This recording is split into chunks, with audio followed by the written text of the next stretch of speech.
Start. Okay, hello, friends.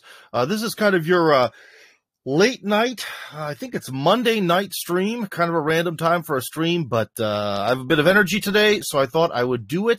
We're going to do two streams today. The big question that a lot of people had, I sort of opened the topic on our what I call the chat, so on Tim Kirby Russia Hardcore. I posed the question of what people want to talk about, and I think one topic was a little bit bigger than the others, and that was the a grain deal breaking up. So I'm thinking we're going to talk about some other more little stuff in the American Village first, and then when we get our steam going, then when we get in motion, we can talk about the grain deal as kind of like a separate video, and I think everyone will be happy about that. So anyways, I'm going to talk a little bit about where the American Village is at, because it's always topic number one in my life now, despite the fact that it's also the slowest moving object in my life, and some of the questions we had that come from the chat.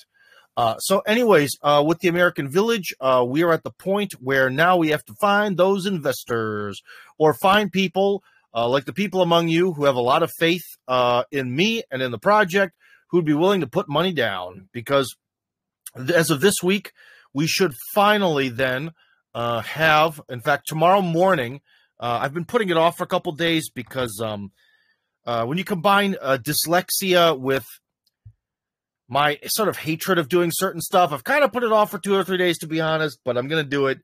I've already had Timur and his lawyers, who are much better lawyers in this area of legal deals, look at the contract for the land transfer. They approved it, but I would hate to sign anything without even myself looking at it, even though I'm a major idiot when it comes to legalities in both English and Russian. But still, I think I'm going to take a look at that in the morning. But the main thing is we've had a cadre of lawyers look over this. I've had my own personal real estate attorney draw it up, so hopefully it should be pretty good. But so anyways, the next step is then this final agreement about how exactly the land transfer is going to work. And as soon as that really goes through, that's the moment when people could really pretty much in theory start to invest. Now, of course, we have to actually subdivide the land into chunks.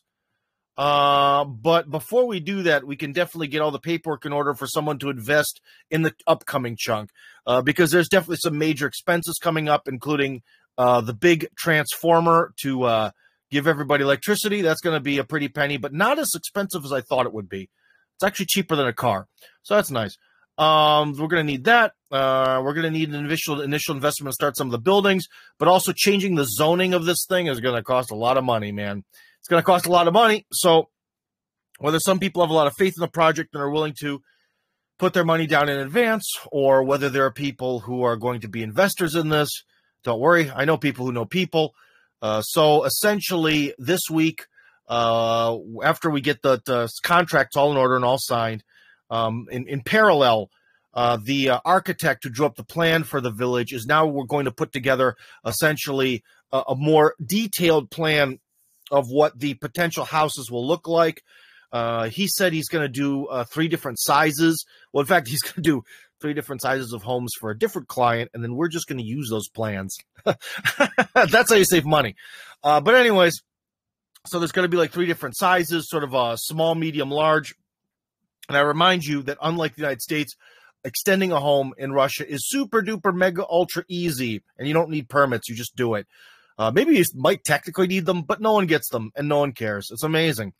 So anyways, extending your home would be an option. So if 150 square meters or whatever is just too small, Tim, I refuse to, even though I believe that the government tried to kill me during a certain virus plague period, I will not live in less than or 150 square meters of real estate or less. I will not. Okay, fine.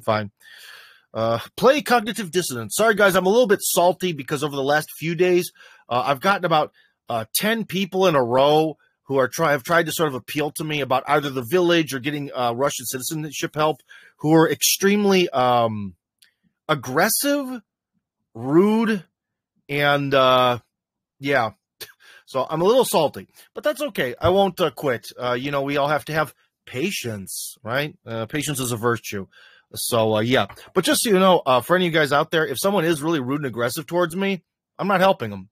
They can stay where they're at, because I don't need to have people around me in the American village. I certainly don't even need them in this country. Because, you know, guys, one of the things that I'd really recommend you doing is if you ever start a business or some sort of project, there's gonna come a moment when you're having a conversation with someone and you're gonna need them to do something basic, like, I don't know. Well, for the example, the American village said to scan your passport, or you know, maybe you're in some kind of construction company and you use this one particular technique and you're like, look, man, there's like a 20-minute video online. Just sit down and watch how we do this roofing system from XYZ roofs.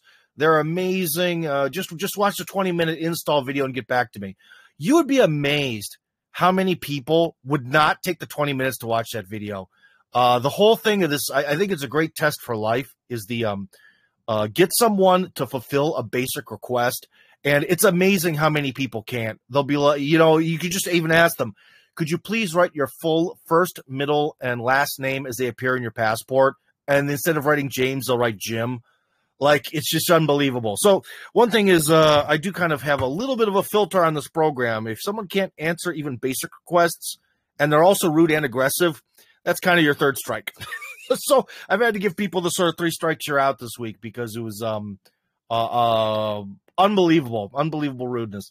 But anyways, so yeah, so we have the whole thing of finally getting the land actually signed over and essentially transferred into our control is going to happen in theory this week, maybe next week. You know, it takes people time to get around to signing stuff.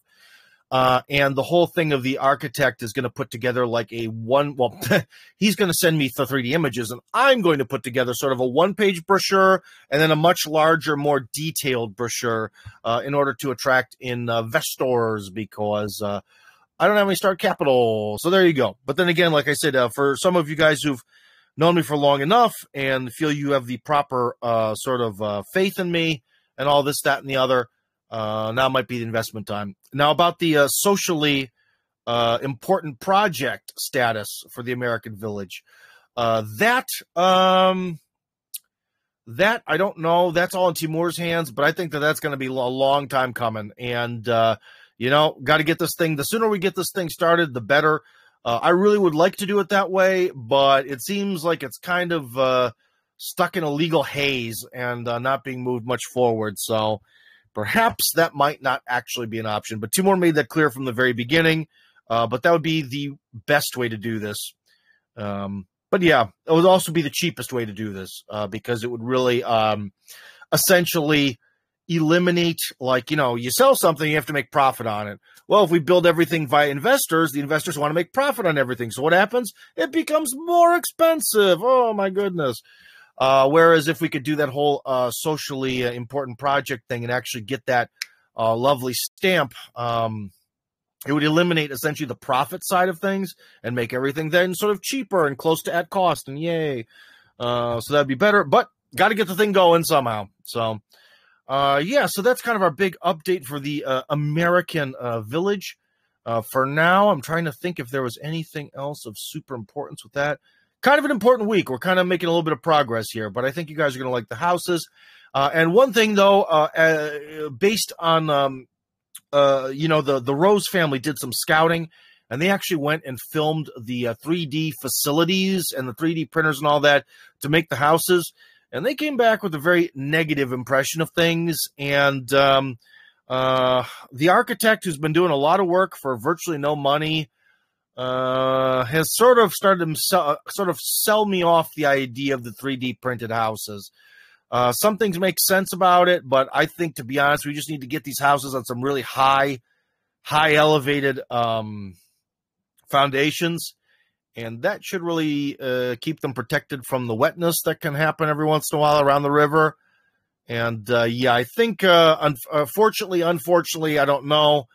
Fortunately, from the standpoint of cost versus difficulty of building, we might actually be doing something that's a little bit more American, I'll put it that way, when it comes to construction there. So, but, yeah, so the 3D is looking a little bit, unless they could, because the price was good, though. The price was good on the 3D, but I don't know. I kind of have mixed feelings here. So anyways, the actual construction methods are a little bit in flux. But at some point when we try to attract investors and tell you guys what you're actually putting your money down for, we'll put our final vote down. But I have a strong feeling at this point, the way the sort of cost breakdown was working, the way the key architect is envisioning this, and make some really good arguments. In fact, he should actually start a YouTube channel where he just tries to argue people out of various construction methods, because he makes some really good points. And stick frame, if you do at least 2x6s, I would like to do 2x8s. Offers a lot of advantages when it just comes to cost, ease of construction, ease of maintenance. So that might be kind of where we're headed. So one person showed off some these SLT or CLT panels, which are essentially kind of like, OSB or particle board and chipboard and all that. Is basically like chunks of wood, and they're glued together and they get really strong. And that's kind of a similar concept, except you're sort of making a big thick panel out of little strips of wood that are more like blocks of wood. Which is a cool idea. I've seen that before. But when looking into it, despite the fact that they actually produce that here in Russia, it is way more expensive than stick framing, okay? And it is also way more expensive than doing cinder block. Now, again, if we're going back to this, so what's the thing? Well, stick framing is something that any adult male can do by themselves, especially working in a small group. Anyone can do it. It's a very easy concept to understand. When you're sort of having one 2x8, ideally, and then you have 24 inches and then another 2x8, another 24 inches, another 2x8. To be honest, you can get a lot of wall for not that much money.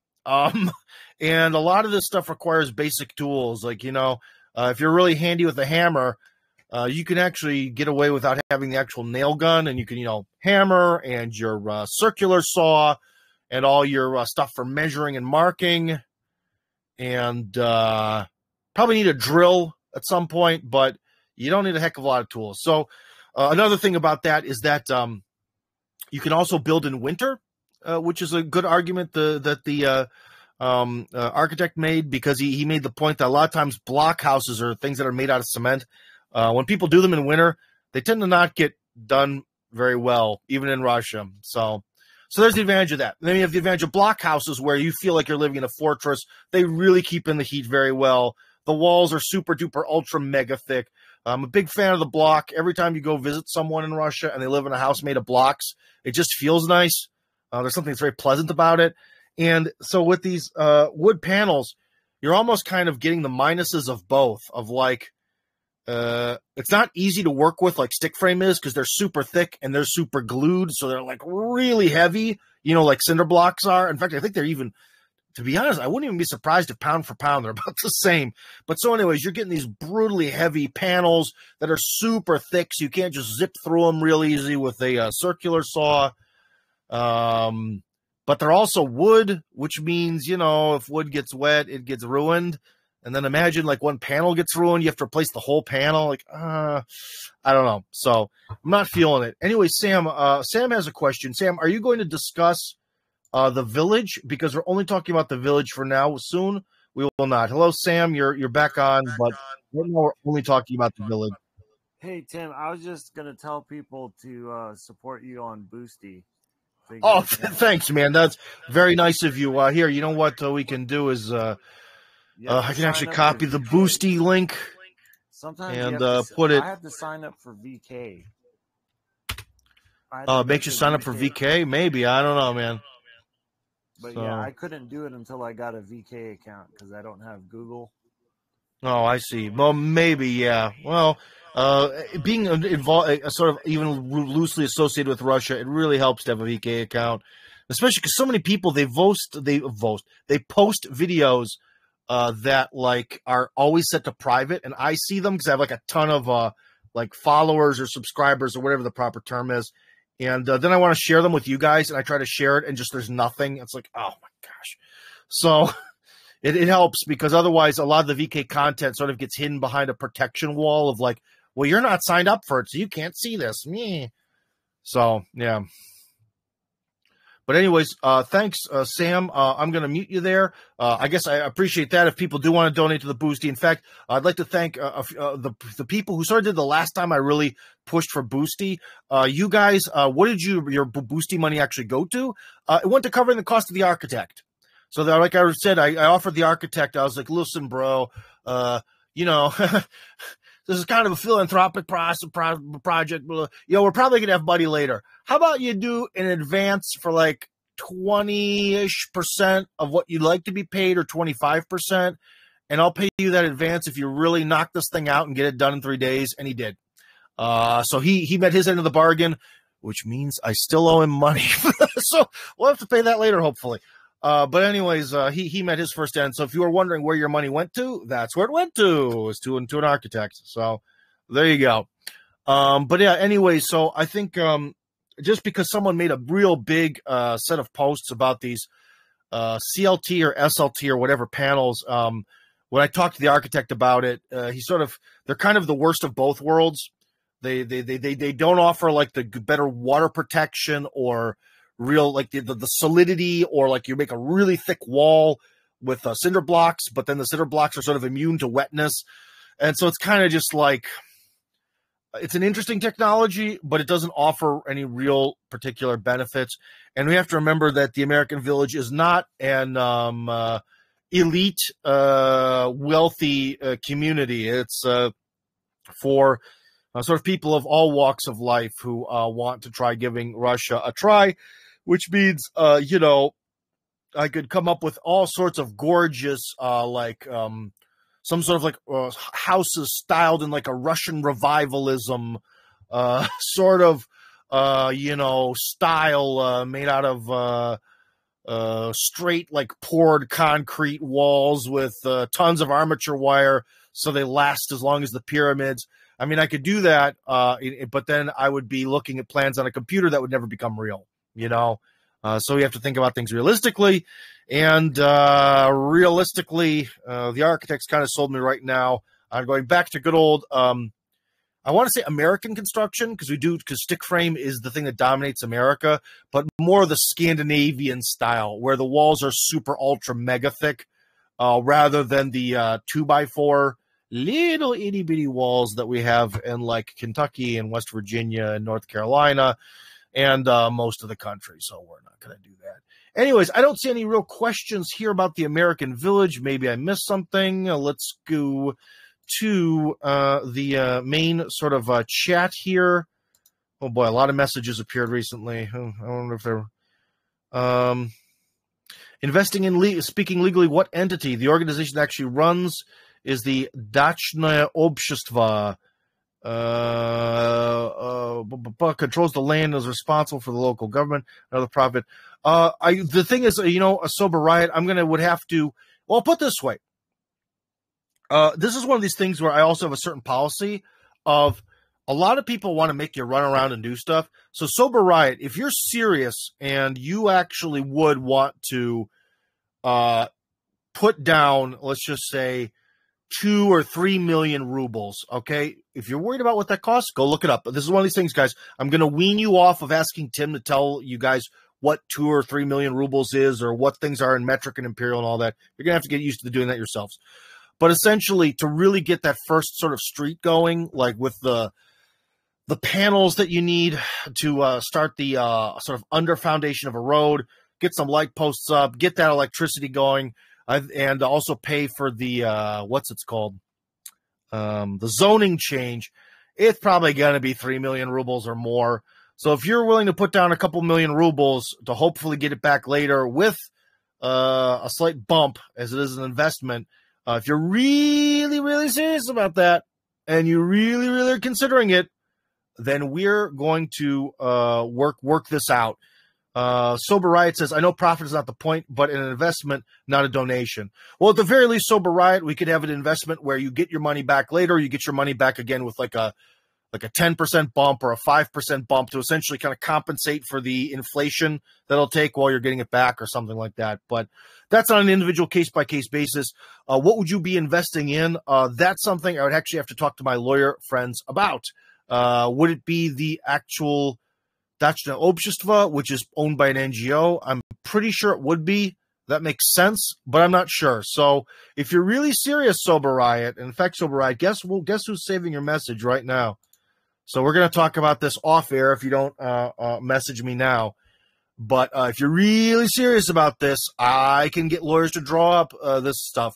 But the one thing that'd be really make me a sad panda is if we go into this, I pay for lawyers to draw up a contract, and that contract costs like $200, and then you don't donate. That would be very sad. So Sober Riot, if you really want to do this, or someone else who's watching, if you really want to do this, we'll do this. But please don't make me turn into a sad panda that spent $200 to look at pieces of paper that will never be used and wasted probably 2 entire work days getting it done. Russia does stuff slow. Tim, 2 work days? Oh, you better believe it. Let's see. Go to Tim's page here on Telegram. Okay, now I'm confused. And we are live. 2x8 is better for more insulation. Yeah, that's one thing, Peter, is the 2x4. I can tell you, as someone who has a house and has been in winter. Now, the thing is, Fort Kirby here in Chekhov, the walls are, they were a little over 10 centimeters before. And then after I added extra insulation, that was another 10 centimeters, especially on the first floor. But one of the things is, guys, you have to remember that I did my best, obviously, with this, trying to insulate this house. But, the first floor is sort of squared off logs, and there's always kind of gaps between the logs, and there's a little bit of a gap between where the modern rock wool insulation is and the old wall is. Like, they're not perfectly parallel. It's more kind of like cupping and awkward. And on the second floor, I did my best to shove the rock wool everywhere it's supposed to go, but especially on the walls that are sort of like to the sides, like the eastern and western walls, because it's like a mansard second floor where like the east and west walls of the room are basically the roof. And so it was really never designed to take rock wool in a very efficient way. So I'll put it this way. You can live here in winter, but you're kind of, wearing your socks around, you're wearing your sweatpants and all that. And that's with essentially 8 inches or 200 millimeters of insulation. But for me, it's 200 millimeters of insulation done kind of 6 out of 10, a lot of problems.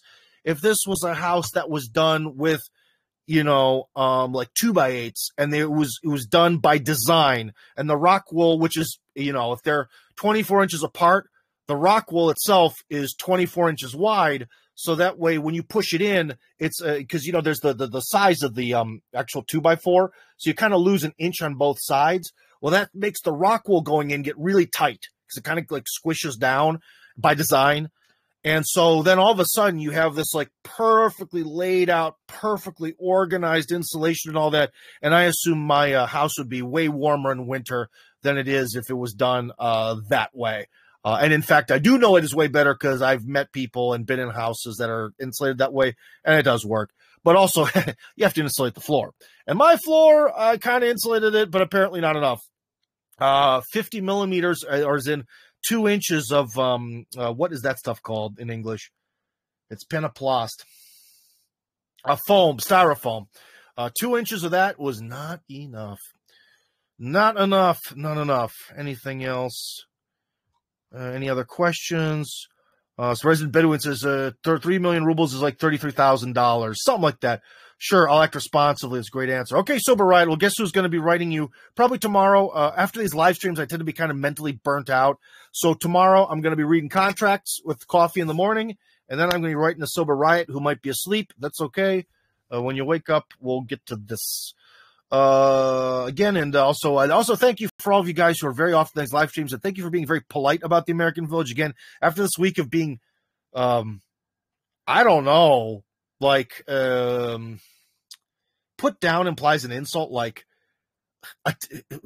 enduring attempts to sort of subjugate me by weird people of the internet. It's nice to be here with a friendly set of faces. Okay, gosh. Woo! Oh boy. What a week. Anyways, Mr. Martinez says, hello, Mr. Martinez. Once I'm in Russia, I can see if I have 33,000 some dollars to spare to invest, but I know I've accepted how much the house will cost. Well, yeah. So again, Mr. Martinez, because the architect is essentially drawing up houses for someone else that we're going to steal. He's actually going to work out more or less the costs. Now, remember, we live in a world of costs that change, you know. So, again, this is one of these things that I hate. This is one of the reasons why I don't like business, and I'm not a good business person, because I want things to be set in stone. Like, I want, like, the price of wood to be worth, you know, if one wooden beam is 300 rubles this year, I can tolerate inflation. I'll be like, okay, next year it'll cost 315, and the next year it'll cost 330. I wish we lived in a world where things were that predictable. So the price is going to be based on reality and the way things cost, but there are surprises. Like, again, I was so excited about cinder blocks, and then people are like, dude, there's a war on. Guess where all the concrete is going? Darn it. Darn it. So, you know, and that's another thing where kind of the concrete cinder block homes kind of got all disappeared, because you've heard me guys propagandize them, and I do love them. I love my cinder blocks, but, you know, all of a sudden the cinder block is being this like golden we have time, so time, quality, I can't remember how long it takes to build. We have the quality and we have the cost, right? That sort of triangle. Well, in the past, it was kind of like the golden triangle, maybe a little bit weak on the time. Like I said, I didn't think about it, but yeah, it is kind of hard to do it in the middle of winter. So the time factor is a little weak in the triangle, but overall, it used to be like that. But now the cost part of the triangle has gotten really bad. So now it's like a triangle with one nice corner, a corner that's okay, 6, 7 out of 10, and then one corner that's now, at least temporarily, like a 3 out of 10. So unfortunately, due to the realities of the conflict, my dream of cinder blocks may be dashed forever. So, yeah, very sad. What would be some of the jobs that would be available in and around the village, farming, construction? Okay, so here you have to wait. This is something that's going to sound really bad, but wait for the full answer. There will be no jobs at the village. Okay, why? Because this is essentially a community for people to live who have a sort of similar set of circumstances, so they can kind of support each other and maybe sometimes maybe even cooperate and work with each other towards doing something. But your future is the Russian economy, or trying to work remotely from the West and getting paid in crypto or something. There's no job placement. There's no employment. Yes, around the Sierpukhov area, they're going to build these new technological centers, and they're probably going to need foreign specialists for that. But again, I don't know who that's going to be. Like, you know, how many people do they need to work on some sort of like transmission devices or whatever they're going to do there? But no, there's no job placement part of any of this stuff. Okay, that's not a part of the program. For the resident Bedouin. For those of us who want to visit on a tourist visa first, can you recommend a suburb of Moscow to stay for a few weeks while exploring Russia? Well, depends what you want. Do you want something that's like super cute and like super Russian-y? Then Kolomna. Kolomna is a great option. Do you want something where you could maybe sneak around to try to maybe see Dmitry Medvedev's house? That's Istra. Istra. That's to the west of the city. That's where all the rich people are. But the actual Istra itself, like the old city, doesn't look that wealthy. But it is nice, and it is cute, and it has this like really nice church that's on this like sort of like the only hill or only mountain that you can see, which is of course really impressive. It's pretty sweet. But anyways, we'll get to more questions like that later. Do you have at least a bracket of the cost for nowadays prices? For the 3D printed homes, it was from 4 million to 4.5 million rubles, turnkey. Just go in and use it. That's what their price was. But again, there's a little bit of that where with the 3D printed thing, you know, how should I put it, Mr. Martinez? You know, sometimes people can really overestimate their abilities in Russia.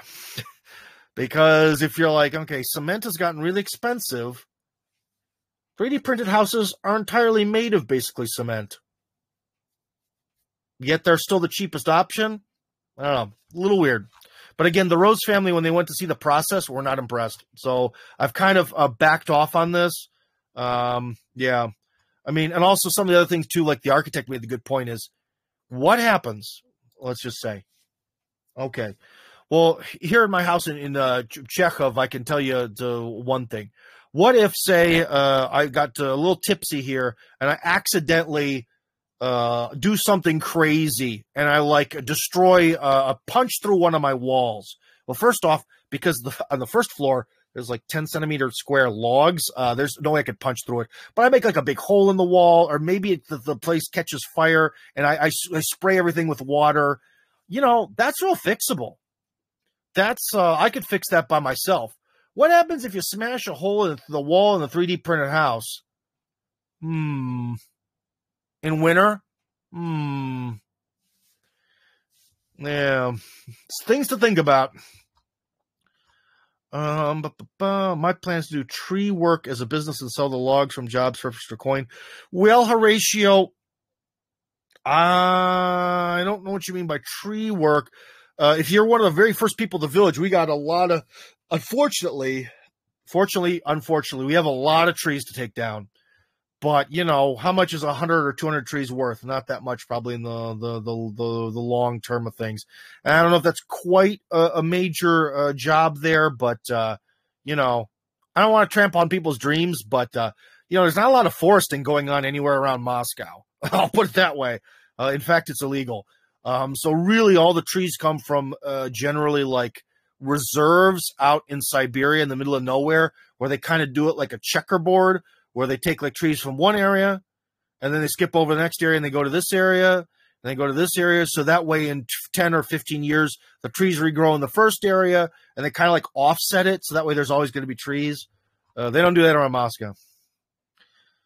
Dear Tim, the Russian CLT company northeast of Moscow invested in future CLT production mainly for export to Western Europe. This is now over, and so is their asking price. Of course, if you ask them, you'll get their desired Western European price. Let your Russian friends ask again.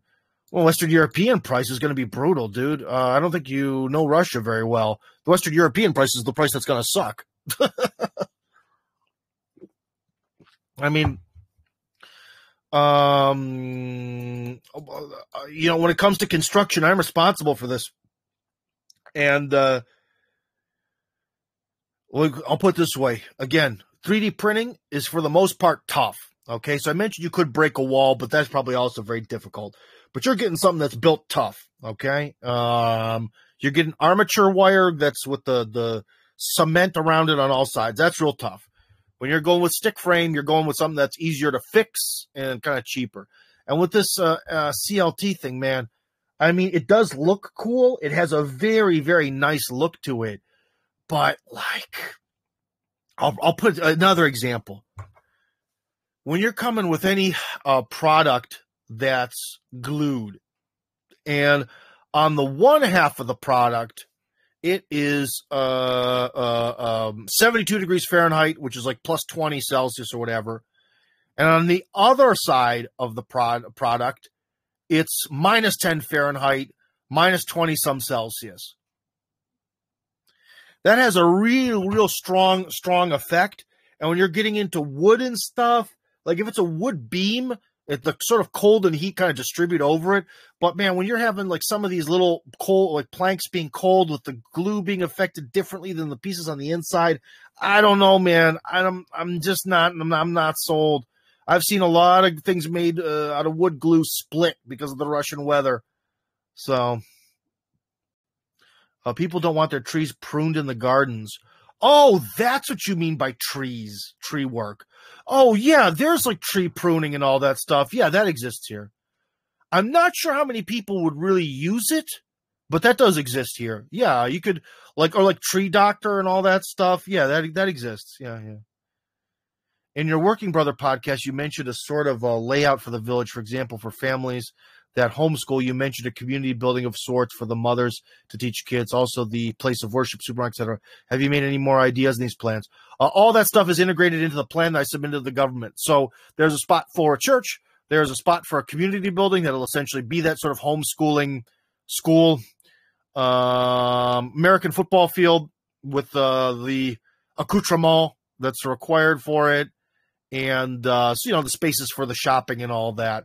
The only real major thing that's changed is just to be certain, because technically the road that goes through there, it's sort of like on our territory, but it might belong to the government. And now I know why dacha communities always have only one entrance, because apparently you have to pay some sort of insane tax on creating what's it's called? Because on an entrance, like a driveway. That's it. To create a driveway from one of these dacha communities to a main road, you actually have to pay quite the hefty tax on that. And the original plan that I drew, that was more like an American suburb, that had that kind of feel, had essentially 6 of them. And the architect was like, well, it does look nice this way, but Tim, man, what if they bust us on this? And I was like, man, I didn't even know about that. So now the village essentially has one very large, big fat entrance and exit for vehicles and people. Well, for people, there's multiple exits, because for people, any amount of entrances for people don't require anything or taxes or anything. But for vehicles, it does. So, yeah. But anyways, we're talking about sending me some fire testing on cross-laminated. Dude, the whole cross-laminated thing. Watson, I know about this stuff. It's nice of you that you're passionate about something, but unless you can say, like, I own a company that makes this, and I can give you this price for this, then maybe we could talk. But, dude, it's just way more expensive than stick framing. And it's wood. It doesn't offer the benefits of cinder block. You have to try to convince me that somehow it is superior and cheaper than both of those options. And I don't think that's going to happen. You're welcome to try, but yeah. Because when you're laying up on pieces of wood, essentially, with stick frame, the amount of wood that it takes to make one wall is going to make like 6 inches of wall in a CLT house, man. So, yeah. Anyways, yeah. So I think that's probably pretty good for our American Village talk here. It doesn't look like there's any other questions. Oh, does anyone have their hand raised? I can't see. No. All right. Well, someone does. Hello, Bakani. We've talked before. We're talking about the American Village right now. Oh, yes, sir. Thank you so much. Yeah, absolutely. So my question is concerning like the American Village. Yeah. So I've heard about the American Village, and I think it's a good idea. But I have a question though, regarding the people coming in to Russia. Yeah. So my question is, so for the people coming in, are they coming in because like in Russia there's like a low cost of living, or are they coming in there so that they can like practice their own American conservatism within that village, or are they just, or are they coming in, to also as well blend in with Russian culture? That's all three. Oh, okay. There's all sorts of different people with all sorts of different motivations. So okay. Yeah, I mean, let me mute you here, not because you're a bad person, but because I hate the background noises. But yeah, I mean, there are some people who feel that their way of life it's sort of like a meter's gone down. Like their traditional conservative way of life has gotten so trampled on that they essentially feel uncomfortable in their own native countries. There's definitely people who've told me that. There are definitely people who are just fans of Russia and really want to be here, and they want some legal mechanism to get around the immigration madness that'll actually let them be here. There are some people who are just kind of weird and random, and they're just, I don't know, they just like the idea of it, or they've got some other kind of ideas in their heads. I always make the point where I do know one now, I can honestly say, because she's Social Security age in the United States, one woman who lives here, who's now elderly, and she is extremely liberal. She is, pro rainbow flag and all this other stuff, loves it here. So, there's also some people who are sort of just, they just sort of like it. So, yeah. But the one thing is, like it or not, conservative or not, living in the American Village or not, Russia's bigger than you, and it'll assimilate your children. So that's the way it goes. Your children will be more connected to their country and culture that's around them. The children who are born here, I mean to say, than they will the United States. That's why I don't speak any Polish. Well, very little. Anyways, Mr. Martinez says Rockwell is cheap insulation together with plasterboard inside. It is cost effective. I don't know about plasterboard, but whatever. Yeah, it's not too expensive, and it's also easy to install. Any idiot can do it if I can do it. Anyways, guys, I think this is enough for American Village chat. So what we're going to do is we're going to stop this here. So anyways, we'll be back with very shortly. So stop the